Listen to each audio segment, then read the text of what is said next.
நீங்கள் பார்த்து கொண்டிருப்பது உங்கள் ஜாஷ்வா டிவி. சகல ஜனங்களுக்கும் நற்செய்தி.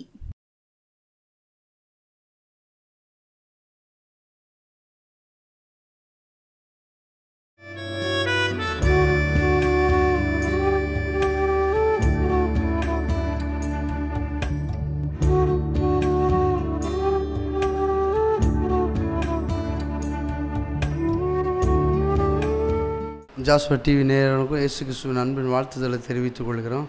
இயேசு கிறிஸ்துவின் நாமத்தினாலே அன்பின் வாழ்த்துதலை தெரிவித்துக்கொள்ளும். ஜெபம் இல்லாமல் அந்த எழுப்பு ஆண்டவரே உம்மை நன்றியோடு உம்மை துதிக்கிறோம், சோதரிக்கிறோம். ஆண்டவரே வேண்டுதோக்கம் நினைப்பதற்கும் நான் அதிகமாக செய்வேன் சொன்னீங்களே, அந்த வார்த்தையின்படி ஜெபிக்கிறவங்க தெய்வீக பிரசன்னத்தும் எல்லாமே எங்களை ஒவ்வொருவரையும் மூடுவதாக. அப்பா இம்மட்டும் காத்த வினசரை உம்மை துதிக்கிறோம்பா, இனி காத்துடி நடத்துங்க. இயேசு கிறிஸ்துவனை ஜெபிக்கிறோம் நல்ல பிதாவே, ஆமென். யோவேல் 3ஆம் அதிகாரம் 16வது வசனம்.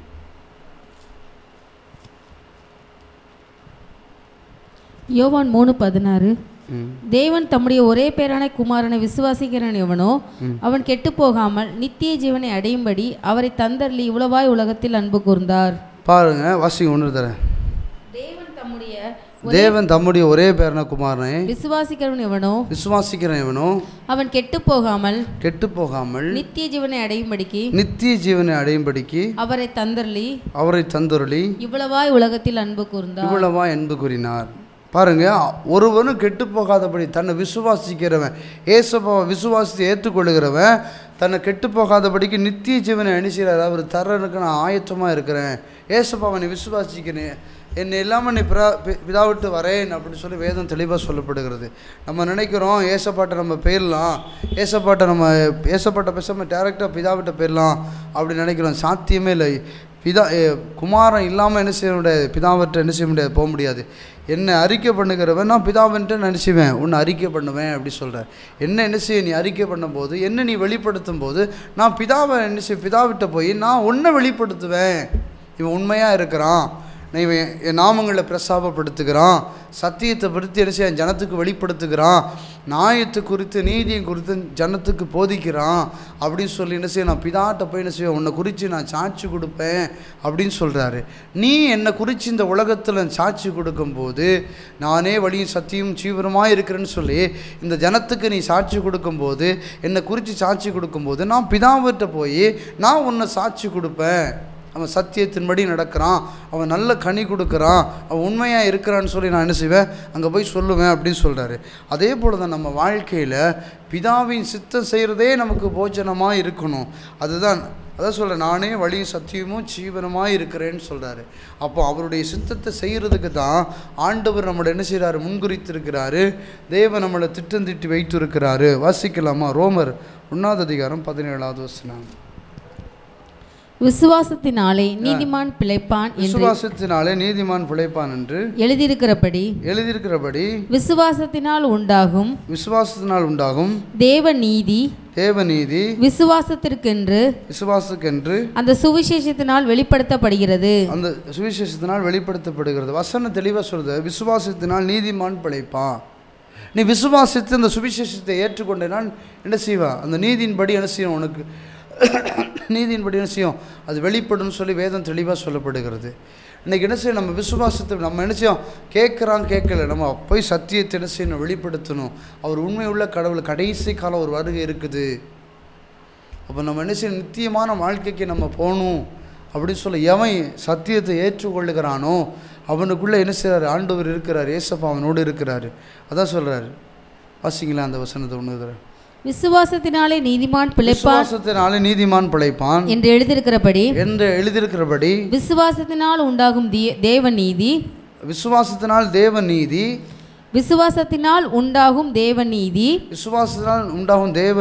விசுவாசத்திற்கென்று அந்த சுவிசேஷத்தினால் வெளிப்படுத்தப்படுகிறது. அந்த சுவிசேஷத்தினால் என்ன செய்ய, விசுவாசத்தினால் என்ன செய்ய வெளிப்படுத்தப்படுகிறது. அந்த சுவிசேஷத்தை எவன் ஏற்றுக்கிறானோ அவன் ரட்சிக்கப்படுவான், அவன் பரலோக ராஜ்யத்துக்குள்ளே என்ன செஞ்சிருவான், பெயர்வான்னு சொல்லி வேதம் தெளிவாக சொல்லப்படுகிறது. அந்த விசுவாசத்தை, அந்த நானே வழியும் சத்தியம் ஜீவனமாக இருக்கிறேன் அப்படி சொல்கிறார். அந்த விசுவாசத்தை ஏற்றுக்கொள்ளணும். கர்த்தர் இருக்கிறாரு, ஏசப்பா இருக்கிறார், நமக்காக பாவத்துக்கும் நீதிக்கு என்ன செய்யார், மரித்து இருக்கிறாரு. பாவத்துக்கு என்ன செய்ய மரித்து நீதிக்கு என்ன செய்ய உயிர் தெழுந்திருக்கிறாரு. அவர் நம்ம மீட்கிறதுக்கு தான் இந்த பூலோகத்துக்கு வந்திருக்கிறாரு. என்னை விசுவாசிக்கிறவன் தான் செய்த கிரிகளை செய்வான், அதை பார்க்கலும் பெரிய காரியங்களை செய்வான்னு சொல்கிறாரு, வேதம் சொல்லப்படுகிறது. அதே போல் என்ன செய்ய அந்த இயேசுப்பா நாமத்தில் அவ்வளோ பெரிய வல்லம் இருக்குது. நீ போன்னு சொன்னால் பிசாசு இயேசுவின் நாமத்தினால வெளியே போன்னு சொல்லலாம், அதெல்லாம் கழிச்சு அந்த ஸ்பாட்டில் கட்டுகள் உடைக்கப்படுது, மூங்கள் முறிக்கப்படுது. அவருடைய நாமம் என்ன செய்ய விளங்கம் பண்ண, என் நாமத்தை எங்கே பிரஸ்தாபப்படுத்துகிறையோ நான் எந்த ஸ்தானத்திலையும் நான் மகிமைப்படுவேன்னு சொல்லி வேதம் தெளிவாக சொல்லப்படுகிறது. என் நாம மகிமைக்கே நான் உன்னை உருவாக்கியிருக்கிறேன் அப்படின்னு சொல்லி வேதம் தெளிவாக சொல்லப்படுகிறது. ஆண்டவர் பாருங்கள் நம்மளை கொண்டு இருக்கிறதுக்கு ஒரு நோக்கம் உண்டு. அதான் சொல்கிறேன், நானே வழியும் சத்தியம் ஜீவனமாக இருக்கிறேன். அந்த ஜீவ வார்த்தைகளையும் அந்த ஜீவமான வழிகளுக்கும் ஆண்டவர் நம்மளை என்ன செய்கிறாரு முன்குறித்துக்க. 2 தீமோத்தேயு 1:10 வசனம். நம்முடைய இரட்சகராகிய இயேசு கிறிஸ்து பிரசன்னமானதினாலே அந்த கிருபை இப்பொழுது வெளிப்படுத்தப்பட்டது. அவர் மரணத்தை பரிகரித்து ஜீவனையும் அழியாமையையும் சுவிசேஷத்தினாலே வெளியரங்கமாக்கினார். அந்த பாருங்க, அந்த சுவிசேஷத்தினாலே என்ன செய்தார் வெளியரங்கமா. அவர் என்ன செய்யறாரு, பாவங்களுக்காக என்ன செய்யறாரு மரித்து என்ன செய்கிறார், இந்த பூலோகத்தில் எழும்பி என்ன செய்கிறாரு, சுவிசேஷத்தை பிரசாபப்படுத்தணும். ராஜ்யத்தின் சுவிசேஷம் என்ன செய்யணும், தீர்க்கமாக என்ன செய்யணும், ஒவ்வொரு பட்டணத்துக்குள்ளேயும் வெளிப்படணும். அந்த சுவிசேஷத்து மூலியம் அநேக ரட்சிக்கப்படணும். சுவிசேஷத்தின் வழியும் என்ன செய்யணும், நித்தியமான வழிகளுக்கு ஜனத்தை ஆயத்தப்படுத்தணும் தான் பிதாவோட சித்தமுமாக இருக்குது, இயேசு கிறிஸ்துவருடைய சித்தமுமாக இருக்குது. அந்த சித்தத்துக்காகத்தான் ஆண்டவர் என்ன செய்கிறாரு, உங்களை என்ன செய்கிறாரு, அழைத்திருக்கிறாரு. அதே சொல்கிறாரு, நானே வழியும் சத்தியம் ஜீவனமாக இருக்கிறேன்னு சொல்கிறாரு. அந்த சத்தியம் ஜீவனமான வழிகளுக்கு அநேக ஜனங்களை பிரயாணப்படுத்துறதுக்கு, அன்னைக்கு இஸ்ரவேல் ஜனத்தை வழிநடத்துறதுக்கு ஒரு மோசையையும் ஒரு ஆரோனையும் யோசுவாவையும் ஒரு காளையப்பையும் தெரிந்தது போல் தான் இன்றைக்கி நித்தியமான அன்றைக்கி கானான் தேசத்துக்குள்ள அந்த ஜனத்தை நடத்துறதுக்கு என்ன செஞ்சுக்கிறாரு ஆண்டவர். 41 வருஷம் நடத்துறதுக்காக தான் ஆண்டவர் அவங்களுக்கு தெரிஞ்சிருக்கிறாரு.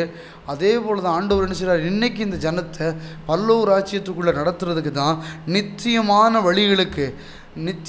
வழிகளில் நடத்துறதுக்கு தான் ஆண்டவர் உங்களையும் என்ன ஒரு மனுஷன் வேணும் அப்படிங்கிறது தான் ஏசப்பா நம்மளோட பேசிக்கிட்டே இருக்கிறாரு. அந்த சுவிசேஷம், ராஜ்யத்தின் சுவிசேஷம் இந்த பட்டணம் முழுவதும் அறிவிக்கப்படணும். அந்த ராஜ்யத்தின் வல்லமைகள் வெளிப்படணும். கர்த்தர் இருக்கிறேன்னு சொல்லி அந்த மகிமையின் பிரசன்னம் இந்த பட்டணத்துக்குள்ளே வெளிப்படணும்னு சொல்லி தான் ஆண்டவர் ஒரு மனுஷனை தேடி நிற்கிறாரு. இந்த டிவி சேனல் மூலியம் கர்த்தர் வெளிப்பட்டுக்கிட்டு இருக்கிறார். வாசிக்கலாமா?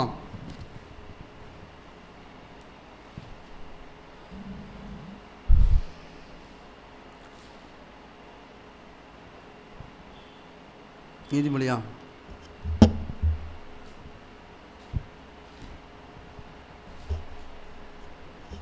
நீதிமொழிகள் 12:28. நீதியின் பாதையிலே ஜீவன் உண்டு, அந்த பாதையில் மரணம் இல்லை. நீதியின் பாதையில் ஜீவன் உண்டு, அதில் மரணம் இல்லை. நீதியின் பாதையில் ஜீவன் உண்டு, அதில் மரணம் இல்லைன்னு சொல்லி வேதம் தெளிவாக சொல்லப்படுகிறது. நம்ம நீதியின் பாதைன்னு சத்தியத்தின் பாதையில் சத்தியத்தில் நம்ம வழி நடக்கும்போது அதில் மரணம் இல்லை. நம்ம மாமிசமான சரீரம் அழிஞ்சு போகும், ஆவி என்றைக்கும் அழிந்து போகாது. அது தேவனிடத்தில் போய் என்ன செய்யும், அங்கு ஜீவனோட அந்த ராஜ்யத்தில் சுவிசேஷம் அறிவித்த உடனே நம்ம அந்த இடத்துக்கு போகிறதுக்கு தான் ஆண்டவர் என்ன செய்ய, அந்த ராஜ்யத்தின் சுவிசேஷம் அறிவிக்கப்படணும். அந்த ஜீவனுக்கு மரணம் இல்லை, சரீரத்துக்கு என்ன செய்யுது, அழிவில்லை. அந்த மண்ணான சரீரத்துக்கு என்ன செய்ய, அழிவு இருக்குது. ஜீவனுக்கு மரணம் இல்லைன்னு தான் என்ன சொல்கிறது, வேதம் செழிவாக சொல்லப்படுது.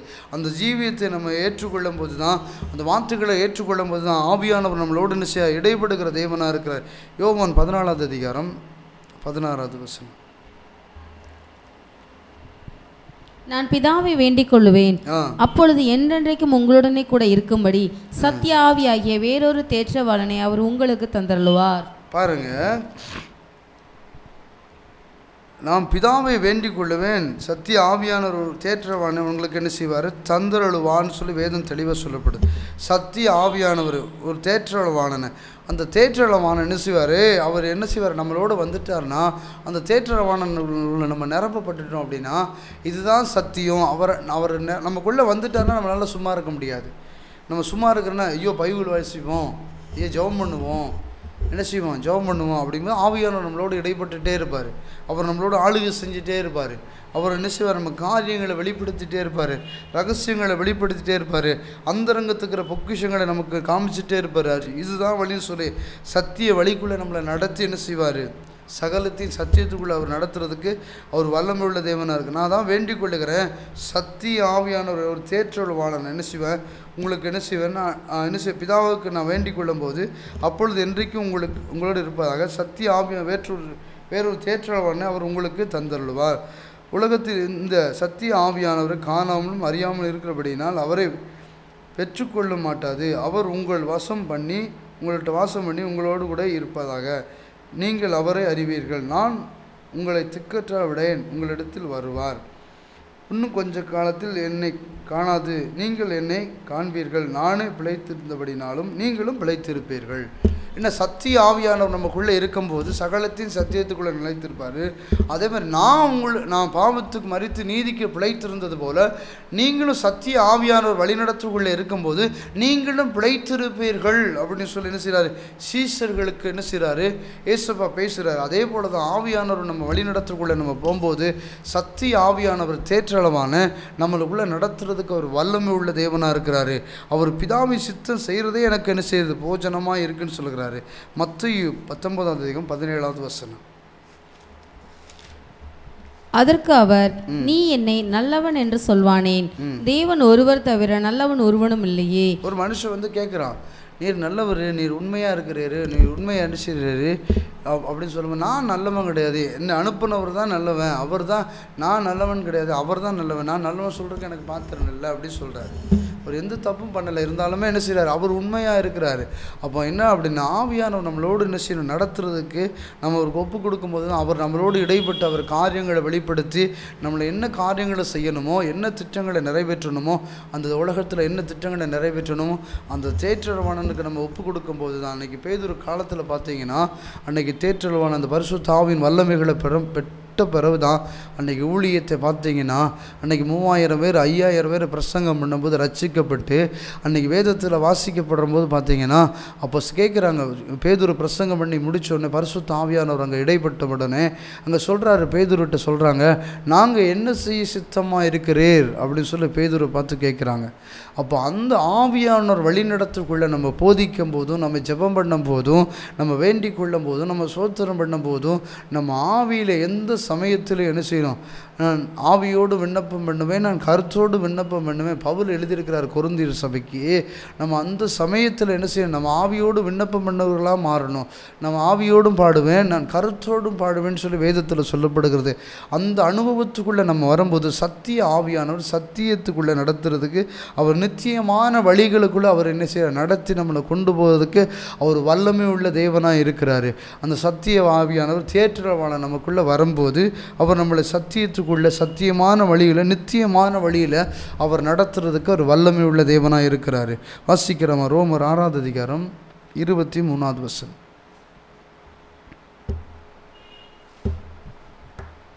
பாவத்தின் சம்பளம் மரணம், தேவனுடைய கிருபை வரமோ நம்முடைய கர்த்தராகிய இயேசு கிறிஸ்துவினால் உண்டான நித்திய ஜீவன். வாசிக்க உணர்த்துறேன். பாவத்தின் சம்பளம் மரணம், பாவத்தின் சம்பளம் மரணம், தேவனுடைய கிருபை வரமோ, தேவனுடைய கிருபையின் வரமோ நம்முடைய கர்த்தராகிய இயேசு கிறிஸ்துவினால், நமக்கு கர்த்தராகிய இயேசு கிறிஸ்துவினால் உண்டான நித்திய ஜீவன். நித்திய ஜீவன். பாருங்க, பாவத்துக்கு சம்பளம் மரணமா, அந்த வரங்கள் வந்து இயேசு கிறிஸ்துவினால் உண்டான வரங்களாம். அப்போ அந்த வரங்களை நம்ம பெற்றுக்கொள்ளுகிறதுக்கு என்ன செய்யணும், நம்ம அவர் சமூகத்தில் நம்ம அமர்ந்திருக்கும் போது அந்த வரங்களை அவர் கொடுக்குறதுக்கு அதான் சொல்கிறாரு, நான் நல்ல ஈவுகளை கொடுக்குற தகப்பனாக இருக்கிறேன்னு சொல்கிறாரு. அவர் நான் நல்ல மேய்ப்பனாக இருக்கிறேன்னு சொல்கிறாரு. அவர் நல்ல மேய்ப்பனாக இருக்கிறேன்னு சொல்கிறாரு. அப்போ என்னென்னா அவர் நல்ல ஈவுகளை கொடுக்கறதுக்கு அவர் ஆயத்தமாக இருக்கார். அதான் வரங்களுக்காக என்ன செய்யணும், நம்ம அவர் சமூகத்தில் போய், ஆண்டவரே நீ இன்னைக்கு வரங்களை கொடுங்க, நான் உமக்காக ஊழியை செய்யணும், உங்கள் சித்தத்தை நிறைவேற்றணும், சத்திய ஆவியானவர் எனக்குள்ளே வரட்டும், வந்து சகலத்தையும் சத்தியத்துக்குள்ளே நடத்தட்டும் அப்படின்னு சொல்லி இன்றைக்கி நைட்டில் உட்காந்து ஜெபம் பண்ணுங்க. ஆண்டவர் உங்களோடு என்ன செய்வார், நிரப்பி என்ன செய்வார், உங்களை வல்லமையாக எடுத்து பயன்படுத்துவார். இன்றைக்கி அறுப்பன்னைக்கு வேலையாட்களோ குறைவுன்னு சொல்லி வேதத்தில் தெளிவாக சொல்லப்படுகிறது. அந்த அறுப்புக்காக ஆண்டவர் என்ன செய்ய ஜனத்தை ஆயத்தப்படுத்துகிறாரு. அந்த நித்தியமான வழிக்காக ஆண்டவர் நம்மளை ஆயத்தப்படுத்துகிறாரு. அந்த சத்தியத்துக்குள்ள ஜனத்தை நடத்துறதுக்காக ஆவியானவர் நம்மளை ஆயத்தப்படுத்துகிறாரு. இதுதான் வழின்னு சொல்லி போதிக்கிறதுக்கு யோவானை போல கடைசி கால சுவிசேஷத்தை அறிவிக்கிறதுக்கு பாதைகளை செவ்வாய்ப்படுத்துகிற அந்த ஊழியத்துக்காக சத்திய ஆவியானவர் நம்மளை நடத்துறதுக்கு அவர் வல்லமை உள்ள தேவனாக இருக்கிறாரு. கர்த்தர் நம்மளோடு இடைபடுறதுக்கு அவர் பெரிய வல்லமை உள்ள தேவனாக இருக்கிறாரு. அவர் நம்மளை எடுத்து பயன்படுத்துறதுக்கு அவர் சமூகத்தில் அதான் சொல்கிறார். தாவீது சொன்ன, நீ அமர்ந்திருந்து பாரு, நானே தேவன் என்று அறிந்து கொள்ளுகிற அந்த வல்லமைகளை நான் வெளிப்படுத்துவேன்னு சொல்கிறாரு. அவர் சமூகத்தில் நம்ம அமர்ந்திருக்கும் போது அவர் பலத்தின் மேலே பலன் என்ன செய்வார், நமக்கு தர்றதுக்கு கட்டளை எடுக்கிற தேவனாக இருக்கிறாருன்னு சொல்கிறாரு. கர்த்தர் சொல்கிறார், கர்த்தருக்கு காத்திருக்கிறோன்னு கழுகு இப்போ பலனடைஞ்சு செட்டைகள் அடித்து உயர பறப்பான், காண்டாமிருகத்துக்கு ஒப்பான பலத்தை நான் கர்த்தருடைய மகிமை பிரசன்னமாகிறது, கர்த்தருடைய வல்லமை அது பிரசன்னமாகிறது, கர்த்தருடைய கிருபை அது பிரசன்னமாகிறதுக்கு தான் ஆண்டவர் நம்மளை என்ன செய்கிறாரு, பலப்படுத்திக்கிட்டே இருக்கிறாரு. அந்த சத்தியமான நித்தியமான வழிகளுக்கு நம்மளை மாத்திரமல்ல, நம்மளோடு பிரசன்னமாகிற ஒவ்வொரு ஜனத்தையும் வழி நடத்துறதுக்கு தான் நம்மளை ஒரு மேப்பனாகவும் ஒரு தீர்க்கதரிசியாகவும் ஒரு அப்போஸ்தலராகவும் ஒரு வேத பண்டிதர்களாகவும் ஆண்டவர் என்ன செய்கிறார், உங்களை என்னை முன்குறிக்க போய் தான் இந்த ஜாஷ்வா டிவி மூலியம் ஆண்டவர் உங்களோடு கூட இடைப்பட்டுக்கிட்டே இருக்கிறாரு.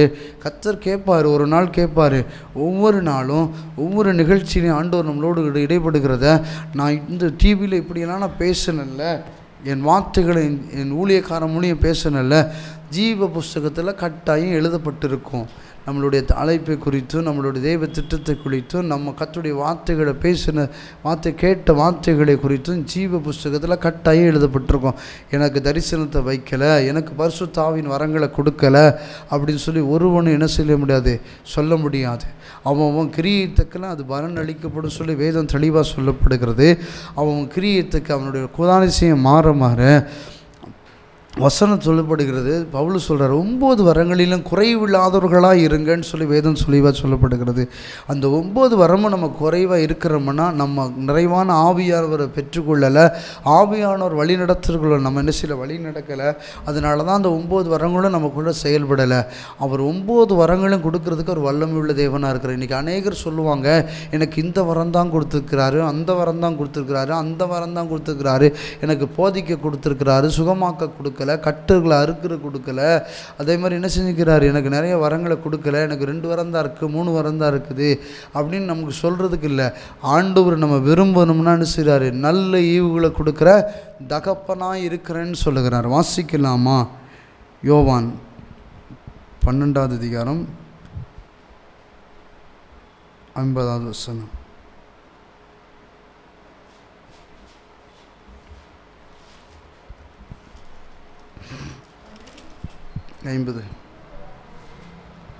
அவருடைய கட்டளை நித்திய ஜீவனாய் இருக்கிறது என்று அறிவேன். அவருடைய கட்டளை நித்திய ஜீவனாய் இருக்குது என்று நான் அறிவேன். ஆகையால் நான் பேசுகிறவைகளை பிதா எனக்கு சொன்னபடியே பேசுகிறேன் என்றார். பிதா எனக்கு சொன்னபடியே நான் பேசுகிறேன் என்றார். பாருங்க, அவர் கொடுத்த கட்டளை நித்திய கட்டளையாக இருக்கிறது அப்படின்னு சொல்லி ஏசப்பா சொல்கிறார் யோவானில். அவர் கொடுக்க அந்த சித்தத்தை நான் செய்கிறதுக்கு எனக்கு போச்சனமாக இருக்கிறது. அந்த வசனத்தை 1 தடவை வாசிங்க. அவருடைய கட்டளை நித்திய ஜீவனாய் இருக்கிறது என்று, அவர் கட்டளை நித்திய ஜீவனாய் இருக்கிறது என்று அறிவேன். ஆகையால் நான் பேசுகிறவைகளை பிதா எனக்கு சொன்னபடியே பேசுகிறேன் என்றார். பிதா எனக்கு சொன்னபடியே பேசுகிறேன் என்றார். அதான் சொல்கிறாரு, நம்ம போய் அங்கே போய் நிற்கும்போது, பிரசங்கம் பண்ணும்போதோ, போதிக்கும் போதோ, சுவிசேஷம் அறிவிக்கும் போதோ அவர் விருப்பத்தின்படி நம்ம செய்யணும். அதுதான் என்னென்னா நம்ம சத்திய ஆவியானவர்களை வழி நடத்துகிறோம். அதே போல் தான் அந்த சத்திய ஆவியானவர் நிச்சயம் ஏசப்பா கூட இருக்கிறதுனால தான் பிதா என்ன பேச விரும்புகிறாரோ ஜனத்திட்ட அதே வார்த்தையை தான் என்ன செய்யலாம், பிதாவுக்கு பிரியமானதை பேசுகிறது தான் என்ன செய்யுது, எனக்கு நோக்கமாக இருக்குன்னு வேதத்தில் தெளிவாக சொல்லப்படுகிறது. ஜெபம் பண்ணலாமா? ஆண்டவரே, அந்த நித்தியமான வழிகளுக்கு அந்த ஜனத்தை ஆயத்தப்படுத்துறதுக்காக ஆண்டவரேன், அப்போ யாரை முன்குறித்து இருக்கிறீங்களோ, யாரை திட்டம் தீட்டி வைத்திருக்கிறீங்களோ ஆண்டவரே, அப்பா அந்த நித்தியமான வழிகளுக்கு அப்பா நடத்த கிருபை செய்யுங்க ஆண்டவரே. நானே வழியும் சத்தியமும் ஜீவனமாக இருக்கிறேன்னு சொன்னீங்களப்பா. ஒவ்வொரு பிள்ளைகளையும் ஆண்டவரே உங்கள் சித்தத்தின்படி செய்கிற பிள்ளைகளை மாற்றுங்க ஆண்டவரே. பரிசுத்த ஆவியானவரே எங்களை தாழ்த்தி வெறுமையாக்குகிற ஆண்டவரே. நாங்கள் எல்லாம் ராஜா நீங்கள் ஆசீர்வதிங்க, பலப்படுத்துங்க. இயேசு கிறிஸ்துவின் ஜெபிக்கிறோம் நல்ல பிதாவே, ஆமென்.